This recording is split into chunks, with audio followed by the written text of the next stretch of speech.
seja o nome do nosso Senhor Jesus Cristo. Hoje é sábado e eu tenho grande prazer em encerrar esta semana das nossas atividades aqui, neste momento de fé, trazendo para os meus irmãos uma mensagem muito interessante.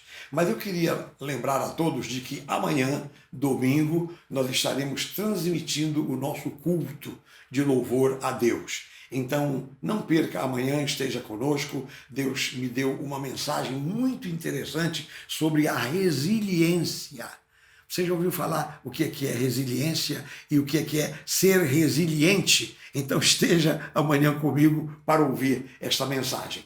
Mas neste momento eu queria considerar com os meus irmãos um assunto que até eu conversei com um dos nossos irmãos da igreja. Ele é uma pessoa muito especial, um homem que tem uma formação em psicologia, um homem muito especial. Então estávamos conversando e trocando ideias, e eu estava dizendo para ele: meu irmão, esse período de coronavírus me faz pensar em muitas coisas. Aí ele pegou e disse para mim uma coisa muito interessante. Ele disse: pastor, será que esse coronavírus não é um dos meios que Deus está utilizando para dar um descanso à terra?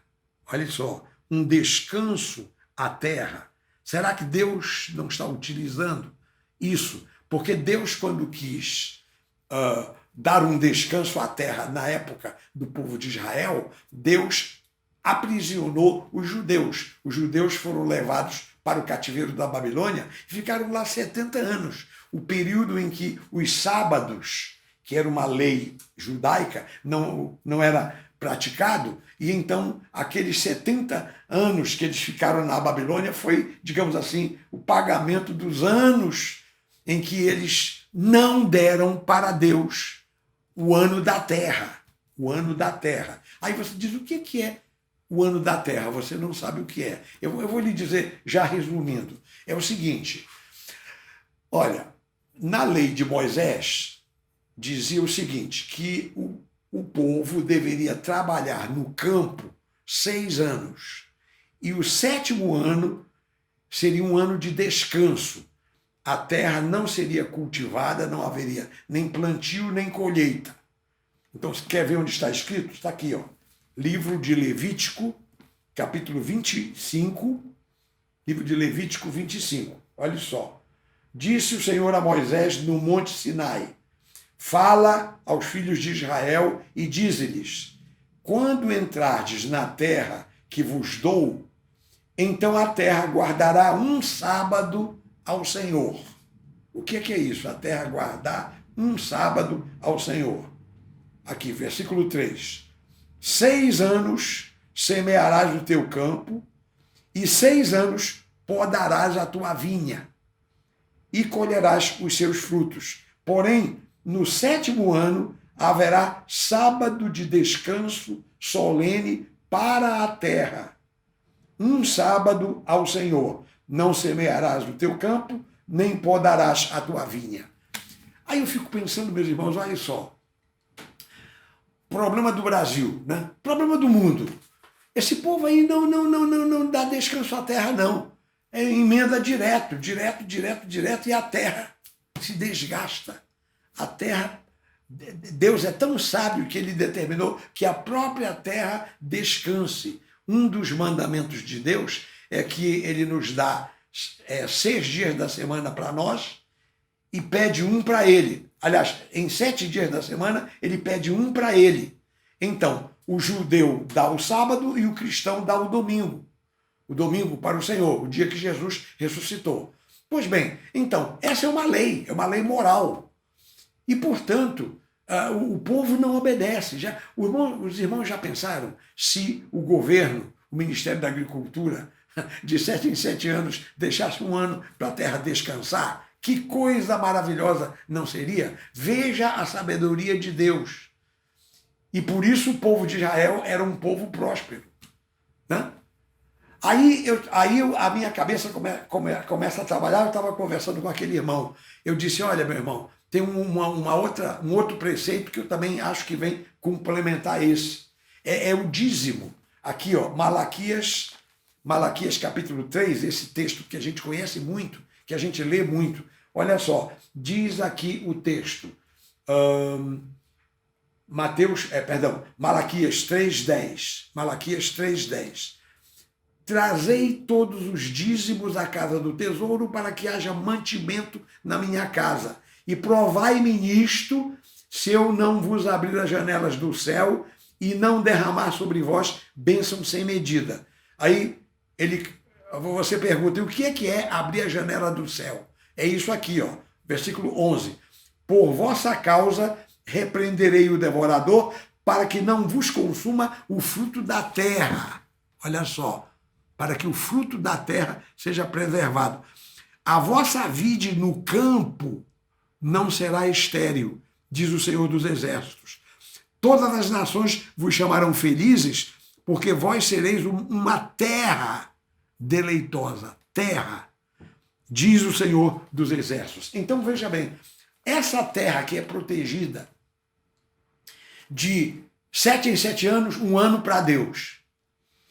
E se esse povo que cuida dessa terra é dizimista, dizima o fruto dessa mesma terra, o fruto da sua renda, o que pode acontecer? Maravilhas! Como ele diz, vós sereis uma terra deleitosa. Então, nestes tempos de coronavírus, essas coisas vêm ao nosso pensamento e eu e aquele irmão tivemos assim um tempo gostoso de conversação e de grandes expectativas. Pois é, meus irmãos, é assim.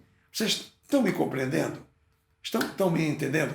Coisa maravilhosa. Há uma pergunta que talvez o meu irmão, a minha irmã, tenha na sua mente agora. Ok, então se todo mundo for dizimista, nós temos 260 milhões de habitantes no Brasil. Então, todo mundo dizimista. Aí, você sabe que a maioria não é evangélica, não são, uma grande parte nem cristãos são. Mas vamos dizer que todos fossem ser dizimistas, aí você pergunta, onde é que eles iriam dar o dízimo? O membro da igreja daria na igreja. Quem tem lá a sua religião, daria na sua religião. E quem não tem religião nenhuma, dá para a obra de caridade, dá para os pobres, mas a pessoa dá alguma coisa com a intenção de honrar a Deus, ou pelo menos a honrar a um princípio superior. Vamos falar assim. Você está me entendendo, né? Quem teme a Deus, teme a Deus. Quem não teme a Deus não vem ao caso, mas entrega 10% da sua renda. Você imagina o nosso país como não seria? O Brasil já é um país abençoado, um país próspero, um país que sofre a cobiça das nações. As nações ficam de olho para esse Brasilzão aqui maravilhoso, terra fértil. Nós temos um clima tropical, pode plantar qualquer época do ano, colher qualquer coisa. Não sei, eu não entendo de agricultura, eu não sei quantas colheitas se faz no Brasil por ano. Pois é, então imagina o Brasil que já é abençoado, quão mais abençoado não seria se o governo, os empreendedores, os pecuaristas, os agricultores dessem o descanso à terra. E, ao lado disso, todo mundo fosse fiel nos dízimos e nas ofertas. Eu acho que nós teríamos o Éden na terra. O jardim do Éden voltaria. Meus irmãos, eu estou aqui digamos assim, me deleitando, eu estou aqui fazendo confabulações, então, mas isso são coisas que o tempo do coronavírus faz a gente pensar. Que Deus nos abençoe. Vamos orar agora, meus irmãos. Vamos orar. E aproveitemos para orar pelo Brasil, pelo povo do Brasil, pela agricultura do Brasil. Vamos orar. Pai amado, Pai bendito, em nome de Jesus, eu estou aqui me deleitando, estou aqui desabafando, eu estou aqui conjuminando coisas com os meus irmãos, com os meus amigos, a respeito da Tua palavra. Se ela fosse cumprida na terra, como não seria o Brasil? Então, Pai, mesmo assim, eu peço pelo Brasil. Primeiro, que o povo do Brasil todo se converta ao Senhor. Segundo, que as autoridades obedeçam às leis de Deus, mesmo as leis econômicas, as leis agrícolas que nós encontramos na Tua palavra. Eu peço também, Senhor, que Tu abençoes o nosso país como um todo. Ó Pai, que nunca falte comida nesse país, que nunca falte recursos para a gente viver e, sobretudo, que nunca falte liberdade, porque nós precisamos de liberdade, precisamos de democracia, precisamos, ó Pai, de ter liberdade até para pregar o Evangelho, meu Deus. Ó Pai, glória ao Teu nome. Se não fosse ter que encerrar aqui o nosso momento de fé, eu passaria uma meia hora, uma hora orando com os meus irmãos a respeito destas questões. Então, Pai, no nome de Jesus, eu oro, eu te agradeço, eu te bendigo, eu te exalto por tudo que Tu tens feito e por tudo que Tu ainda vais fazer. Ó Pai, concede-nos um fim de semana maravilhoso, abençoa o culto de amanhã de manhã, abençoa o dia de amanhã, domingo, abençoa a semana que vem, quando nós vamos continuar a falar sobre estas questões ligadas ao coronavírus. Então, Senhor, abençoa-nos, enche-nos da Tua graça, enche-nos do Teu amor, enche-nos da Tua misericórdia. E tudo isto nós pedimos e agradecemos em nome de Jesus. E que todo o povo de Deus diga amém, amém e amém. Graças a Deus. Louvado seja o nome do Senhor. Meus irmãos, minhas irmãs, nós vamos então terminar. Amanhã nós estaremos realizando neste horário o culto, né? Não esqueça. E segunda-feira eu estarei de volta para continuarmos a falar sobre estas questões importantes da época em que nós vivemos. Então, até lá, que Deus abençoe a todos abundantemente, em nome de Jesus.